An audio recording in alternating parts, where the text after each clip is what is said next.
Welcome to the Deal by Me podcast, where we ask guests to tell us your story. Hello there. This is Dr. James W. Smith, your host. We seek to transform lives by encouraging and inspiring. Someone encouraged and inspired this host, a former lawyer, gambler, inmate, and his life was transformed. The same can happen to you. So when you listen to any of the Deal by Me podcasts, please support this podcast with a donation or a monthly recurring amount for as little as $3. If you're viewing any of the podcasts on YouTube, please subscribe. To supporters of this podcast, we say thank you. Check out my encouraging, inspiring, and transforming books. I'm available for speaking engagements, in person and virtual seminars. So please contact me through my website, www.dealbyme.com. I have with me Jeeva, uh, who, uh, along with his wife, Sulojana, are marriage mentors and number one international best-selling authors of The Unbreakable Marriage, where they share details of the process they use to guarantee breakthrough for married couples facing breakdown, often in as little as 10 weeks. I'm excited to have him come and share with us today. And so I want to welcome Jeeva Sam. Please tell listeners of this podcast a little bit about yourself and where you've been interviewed from. All right. So thank you very much, Dr. James, for this opportunity to come on your podcast and be a blessing to your listeners. So I was born and raised in India just over 66 years ago. In 1976, our family moved to Canada, and I'm a third generation pastor. So my father came first, and then the rest of us followed suit, along with my siblings and my mother. And so I did all my education in Canada, then was ordained by a Canadian denomination and spent 20 years in Western Canada and the rest of my ministry here in Southern Ontario. So I'm actually very close to Niagara Falls, Okay. which also means I'm very close to the US border. Mm-hmm. About 15 minutes after you cross the border at Niagara Falls, you will be right in my city called St. Catharines. Oh, okay. All right. Well, great. Good to hear that. I want to tell you, Jiva, I checked your profile and very impressed by what you all are doing. And of course, we do have something in common. I'm also a minister, a pastor for uh, 32 years before retiring at the end of 2022. Stayed out for about 4 months, stayed busy, but then the pastor of my home church died abruptly, and they called me to come work with them. So I've been with them now for almost 9 months. So things won't turn me loose. So I know exactly where you are. that, that's ministry. So Awesome. Yes. uh, I know where you are, and so I appreciate you coming on. Your story is very interesting. So I know that your marriage was arranged. And so I want to first of all ask you a little bit about that because people, especially in the US, don't have too many arranged marriage. We kind of go about our own way. And so tell us a little about how arranged marriage works. Okay. So arranged marriages are very much part of the Indian culture, Hmm. which is what I was steeped in. So virtually everybody that I knew in my family friendship, circles, overall, their marriages were all arranged by their parents. And it's a culture of honor where you trust the judgment of your parents. Hmm. And it also takes a responsibility away from you from having to date many people, come to the place where you finally find somebody that you believe, is your life partner. Mm, So it's a very natural thing. Now, in my case, what happened was when I was 18 years old, our family moved to Canada. And so if we're in India, quite often arranged marriages will happen where like one father talks to another father and says, "Hey, what do you think our kids, could be a good match for each other?" Or mhm, like that's kind of how it started. But because my father was already here and we didn't have he couldn't think of anybody of that nature, mhm, then we worked with the marriage broker. So a marriage broker basically in those days carried around a notebook, and on one side of the notebook, he had a list of parents looking for a husband for their daughters. And on the other side of the notebook, he had a list of parents looking for a wife for their sons. And then when he found something that would match, and of course, the parents give a list of requirements of non-negotiables, as well as things that they can be flexible on. mhm, And so in our case, my father contacted this man. And so again, you got to think about like we're talking in the early 80s when we didn't have the internet and all these things to communicate. So it was all done by mail.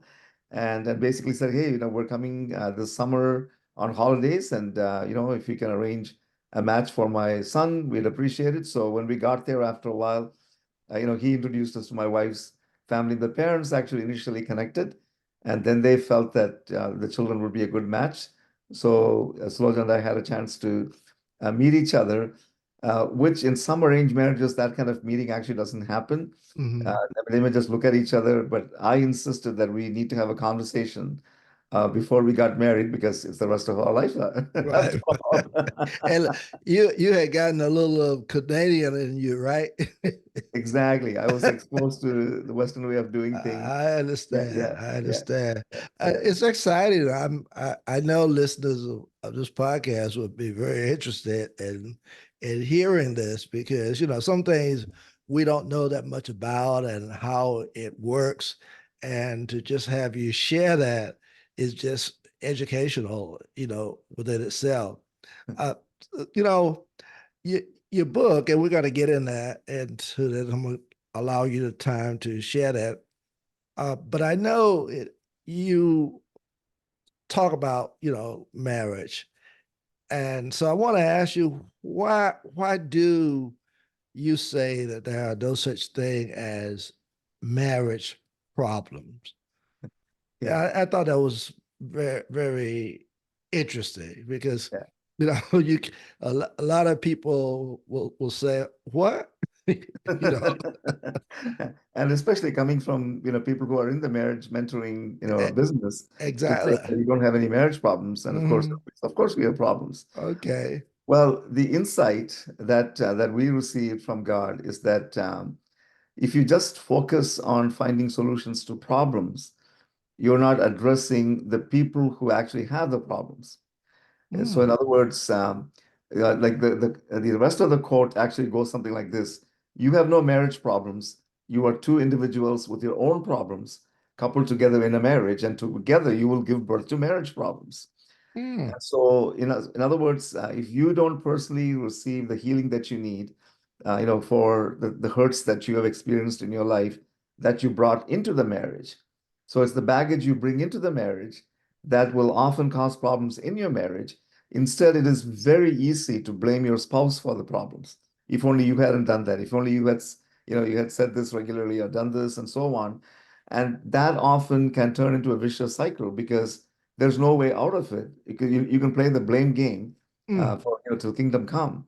And so this is a way that we decided that when we started doing our marriage mentorship, we're going to focus on getting each of the couple receive the measure of healing from their hurts mhm, separately, and then together we can now teach them. Because if we were trying to teach some of the healthy patterns and so on that we eventually end up teaching them into a setting where these old issues are not dealt with, then mhm. those things will crop up at some stage and sabotage, all the good work that was done. It's the teaching about, putting new wine into old wineskins. Something's Oh, going to happen. I like that. I like that. That's very, very interesting. The two of you obviously are marriage, mentors. So, how did this come about? Did y'all talk about the fact that you want to become mentors to married couples, or did you go to some type of seminar that discussed this, and you kind of decide, oh, this is the way we want to go, or is this something that you got from, I should say, the Lord, by Yeah. praying and meditating? Yeah. How did you get there? Well, the Lord dragged me kicking and screaming into it, to be very honest about it. Okay, okay, So what happened was, and you may remember this, I think the year was 2009, 10, somewhere around there. There was a very popular movie in Christian circles called Fireproof. And okay. it had the story of a fireman whose marriage was falling apart. And then his father-in-law basically shows him a book called The Love Dare. And so he says, you do these dares every day. And as he keeps going on, then eventually, it leads to a reconciliation. So the largest Canadian Christian television network at the time wanted to introduce the 40-day love dare to the audience. So they decided to do something a little bit out of the ordinary. They invited three married couples to actually walk through the 40 days of the love dare and do a video blog at the end of every day about how your experience was. And of course, as the viewers are following along, then they Mhm, would also, go along with you, follow suit. So as we were doing this, we started getting, a correspondence from people who are watching mhm, the show saying, hey, we're dealing with this problem, that problem. Can you help mhm, us? And of course, that was not why we were on the program because we were just another married couple. mhm, So my wife, Sulojana, said, you know what? I think God is calling us to do something with marriages. And I mm, said, not feeling that at all. Okay, so mhm, let's not go there. And so, so after the series ended, we'd be out and about in a conference or shopping mall or visiting somebody's church, and all of a sudden somebody would come up to us and say, "Hey, aren't you the Sam's, the couple that was on the Love Dare mhm. on on this network?" And yes, we are. And every time that happened, Slojna would feel like, you know what? I think that's God's way of reminding us Yeah, more that conf we it was more confirmation of what, confirmation. yeah, I got But I you. said to Slojna, at that stage, I was a pastor for about 26, 27 years. And Mhm. I said, listen, you do not want to start working with married couples in distress because they will suck the life out of you. And so let's not go there. So in the meantime, so she was very good. She was, being Uh-huh. submissive. She just didn't push the point, Uh-huh. just let it ride. And then I started mentoring believers in the marketplace, who were, wanting to achieve success God's way and Mhm. by His word with revelation, prophetic and so on. And as I started doing that, these guys were getting tremendous results.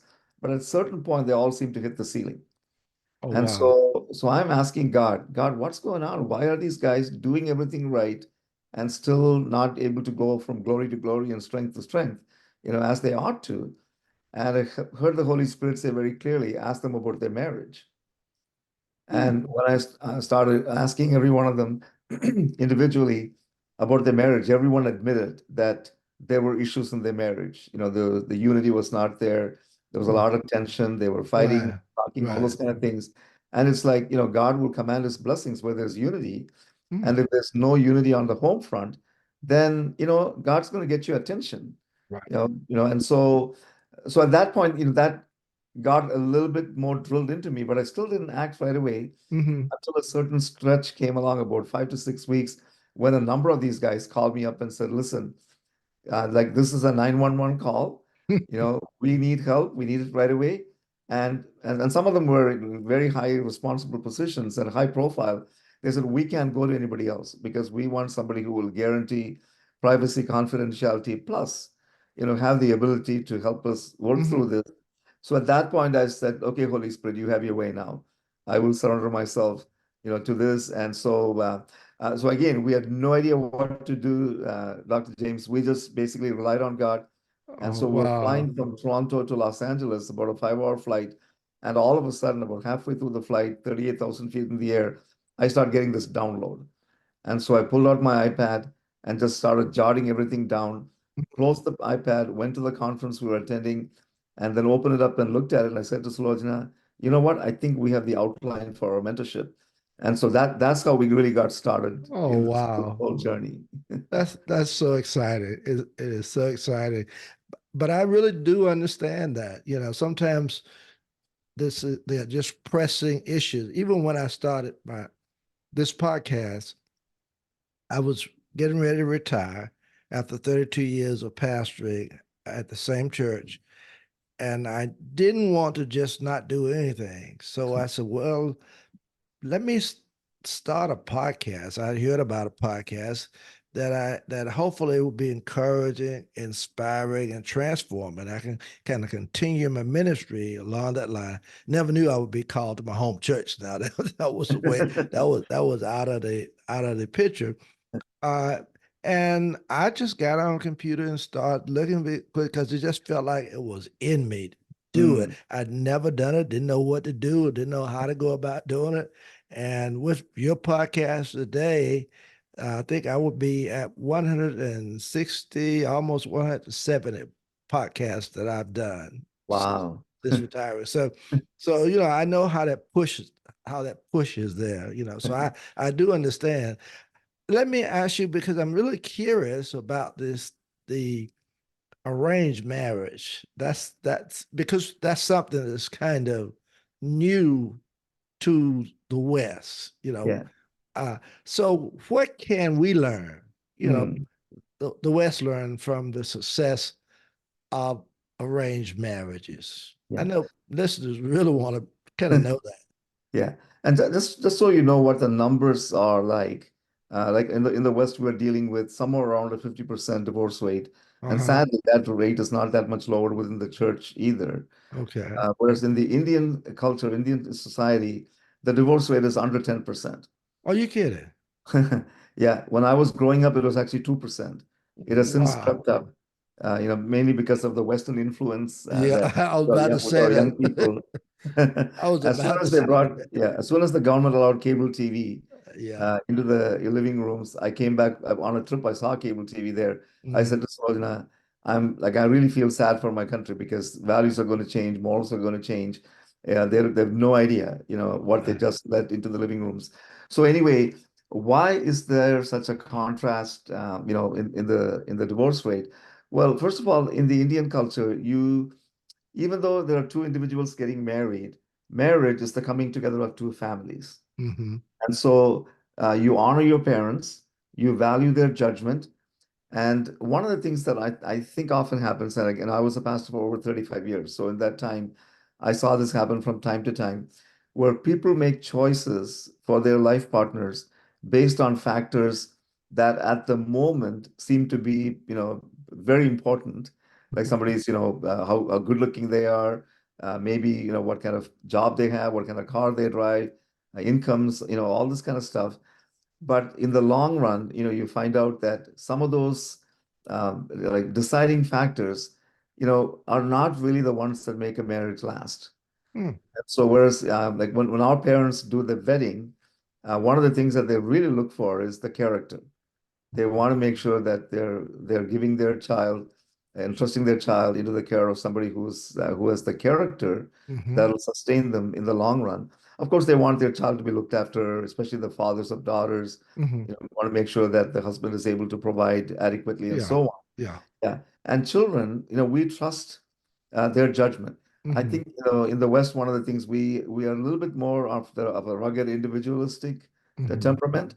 And so quite often we even ignore when somebody like a pastor or a parent looks at somebody that, we are seriously considering and it's like, I think you should maybe hold off. I'm not sure that's the right person for Right. you. Yeah. And Yeah. we'll poo-poo it. Well, you don't know what you're talking about. Right. God will Right. keep us together and so on.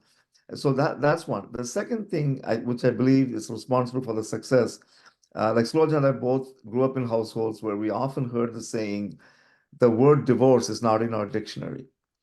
And Okay. so basically you grew up, with the determination that when you get married, that you are going to make it work one way or the other. Mhm. And that, Okay. whereas here in the West, I find that sometimes No. divorce becomes a very readily available option, I know. and often sometimes the go-to, like Mhm. when people have some difficulty, then and you and I know these are the Mhm. works of the enemy, who Yeah. whispers, you know what? I think you married the wrong person. Hmm. You know, it'd be much easier for you to end this one and start afresh with somebody else, and and apply all the and avoid all the mistakes you made in this Hmm. marriage, Right. and yeah. And so the covenant, even within the Christian community, the marriage covenant is often not seen first and foremost as a covenant with God and Hmm. then with each other. So when we break a marriage covenant, we're actually breaking it with God. Mm-hmm. So that the seriousness of the covenant.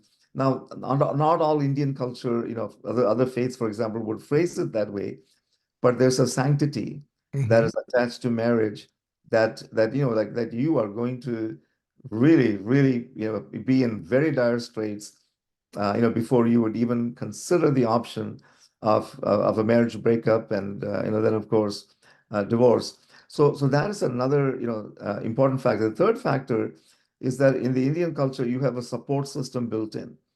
Hmm. So it's not always necessarily your immediate family, but in the extended family. So if you may not want to go and talk to your parents about it when you have some problems, but there's usually in the Indian culture, anybody that is older than you is, they are affectionately known as an auntie and uncle. Hmm. And so there's usually an auntie or an uncle that will, bend their ear to you and give you some wisdom, some Hmm. advice. You Hmm. apply that, and that helps you keep going, or at least encouragement. As I mean, you are very high on Yeah. encouragement because Yeah. sometimes that's what we need just to keep Okay. going. Yeah. And so, yeah, so that's, I would, so those are some of Mm. the common reasons why I believe Okay. the success rate is I, very high. I like that. I like that. That's very, very, very interesting.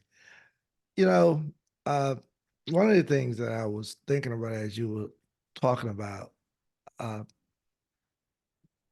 you mentioned in your profile, and I think I even read it as I was opening up about uh, how you help couples achieve their breakthrough in such a short time period. Is there something that you do specifically that adds to this shortening in helping them Hmm. get through this? Yeah. Just, So just curious. sure. Yeah. So one of them I already mentioned, and that is the fact that we work on the couples individually before, we give them the stuff that they can do together to change their marriage. And once you change the person on the inside, well, we don't change it, God does the changing. Hmm. But once we get them to a place where their hearts are softened towards each other, because that seems to be the big issue when they come to Okay. us. Their hearts are very hardened towards each other. Yeah. They cannot see anything redeeming about the other one. Hmm. And then through the process that we take them through, which very simply, the two main things we do, the first thing we do is we help them to shift the spiritual atmosphere in their home. Okay. Because you cannot, grow with even with the best advice that you can get from somebody and strategies and practices if the atmosphere in which you're living your marriage is toxic. Yeah. And so we help them to shift that by developing some daily habits. And then the second thing we do is help them to remove the blockages inside of them that are keeping them. And those blockages quite often have nothing to do with what happened in their marriage. It happened before. Oh. And Dr. James, when you've been in the pastor for as long as you and I have been, we have seen a lot of people who have come through childhood trauma, Mm. and all sorts of hurts that sadly, even in Christian families, they're not immune to. Yeah. And so once we do that, then then you start planting these good patterns and seeds in them. They start to grow and flourish, much more quickly. Okay. Yeah, Okay. yeah, yeah. I The got second you. thing, yeah, it's Go a ahead on. very, Go ahead on. yeah. The second thing that we take very seriously is the way that God created us, which is we are spirit beings with a soul in a body. And so by soul, we mean the mind, will, and emotions. And so we start in the spirit realm, where, you do the work of forgiveness, and get things right with God, first of all, repentance and so on. And then you work on your mind, will, and emotions. You get the healing of the memories. You look at, are there emotions that I have either suppressed or expressed, too vehemently? And so Mm. now you deal with those emotions. And when you take care of the memories and the emotions, then the will kicks in. Now you have the will to move forward. Wow. And when that happens, then it's over. the enemy cannot continue to keep this couple apart because they'll begin to see each other the way that God sees their spouse.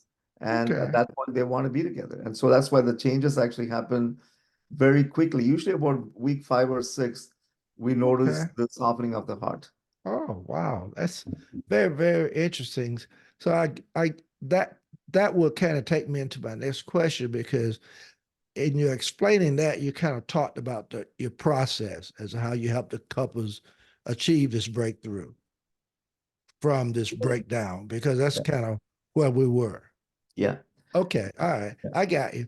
Let me ask you this because I think we just talked about uh, my podcast and how I got to where I am, and I wanted to kind of make certain that in every one of my interviews that I kind of have the guest to share a little something to someone who may be going through something. So, and your profile and what you and your wife are doing is just so much in line with what I do.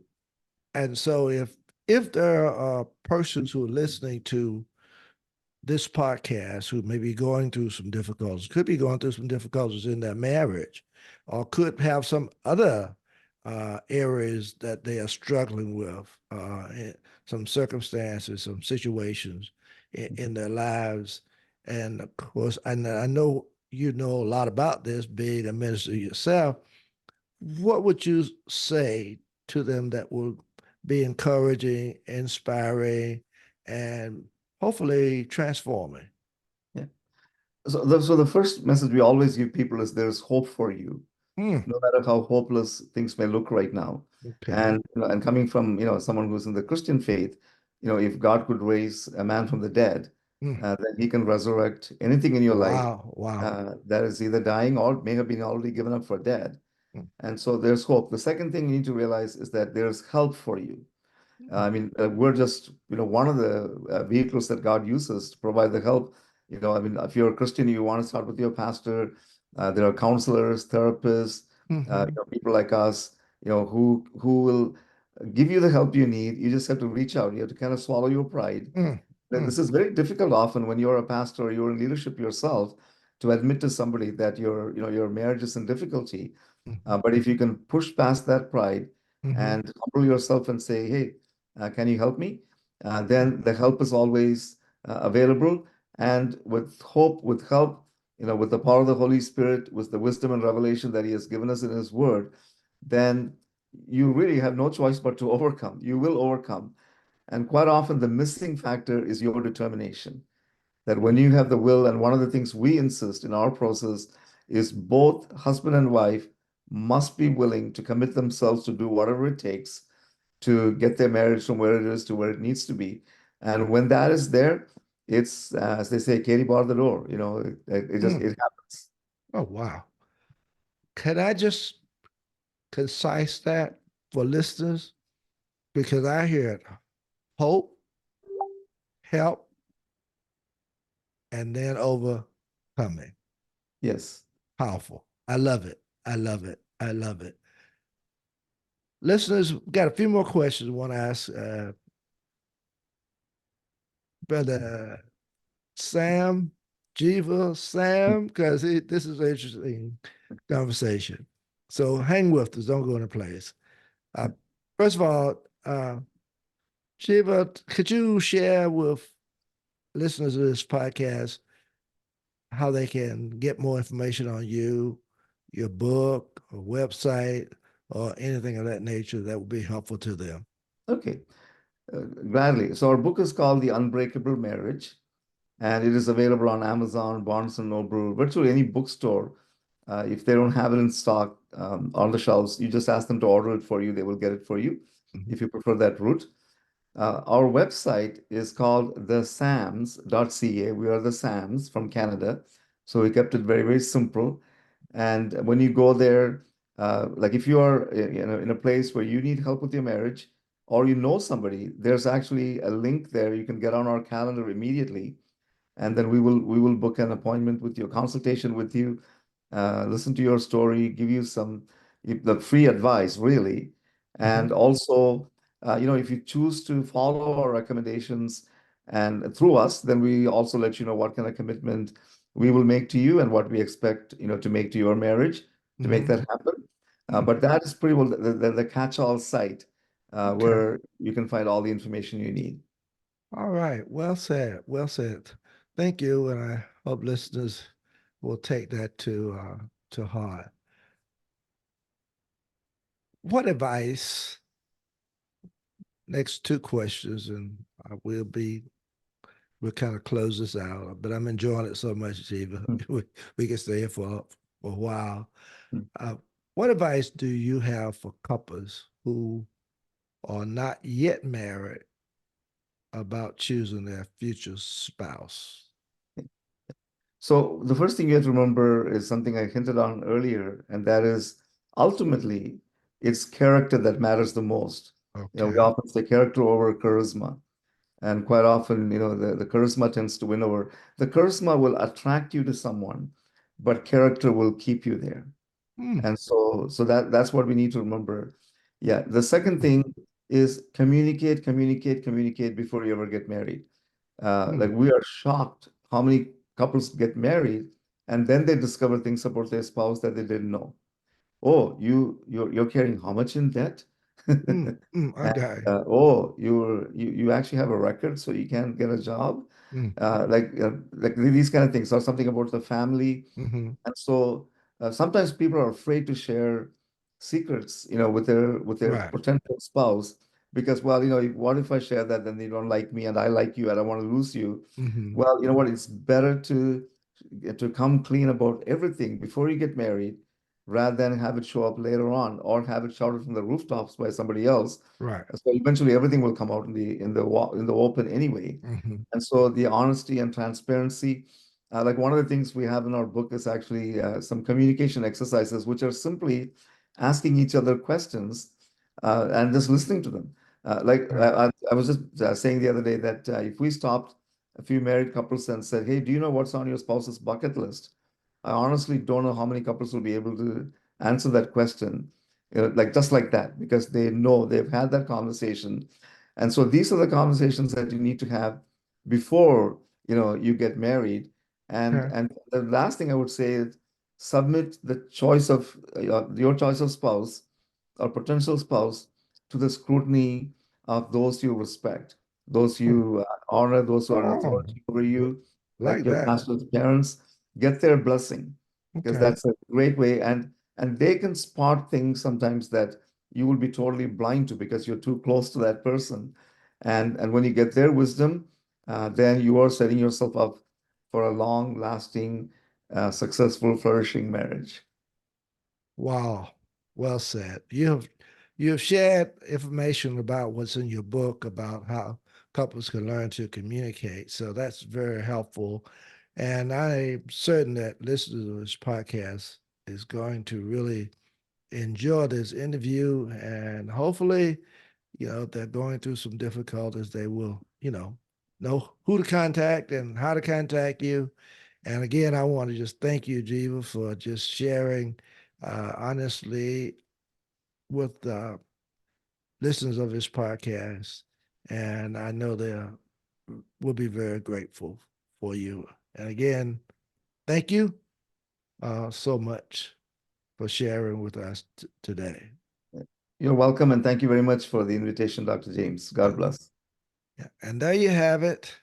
And until next time, peace and blessings be with each of you.